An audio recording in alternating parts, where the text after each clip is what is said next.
یہ اس لیے اہم ہے کہ اگر یہ روزانہ کیا ہر وقت اس کا تذکرہ کیا جائے تب بھی کم ہے. ہمارا حالانکہ حدیث پاک میں یہ فرمایا گیا کہ جمعۃ المبارک جو ہے یہ عید الفطر اور عید الاضحیٰ سے بھی افضل ہے کہ وہ سال کے بعد آتی ہے اور یہ ہر ہفتے آتا ہے.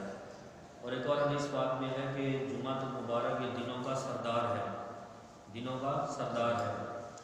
اور جس طرح قوم کے سردار کی قوم کے اندر اہمیت ہوتی ہے، اسی طرح باقی دنوں کے اندر اس جمعۃ المبارک کی بھی ویسی ہی اہمیت ہوتی ہے.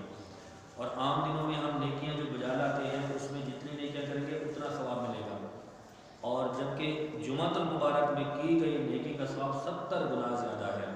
آپ نے ایک فرض ادا کیا تو 70 گنا اس کا ثواب ملے گا. ایک نوافل ادا کی گویا کہ آپ نے 70 نوافل ادا کیے جمعہ والے دن. تو جمعہ کی اتنی بڑی فضیلت ہے، ہفتے کے بعد آتا ہے، ہمیں نماز کے چلا جاتا ہے، لیکن ہماری حالت وہی ہوتی ہے جو ہفتے والے دن ہوتی ہے، جو اتوار کو ہوتی ہے، جو سنڈے ہے، جو منڈے ہے، جو ٹیوزڈے ہے، جو ویڈنسڈے ہے، وہ تھرسڈے.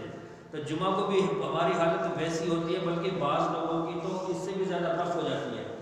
جن کی چھٹی ہوتی ہے وہ اس کو چھٹی سمجھ کر گزار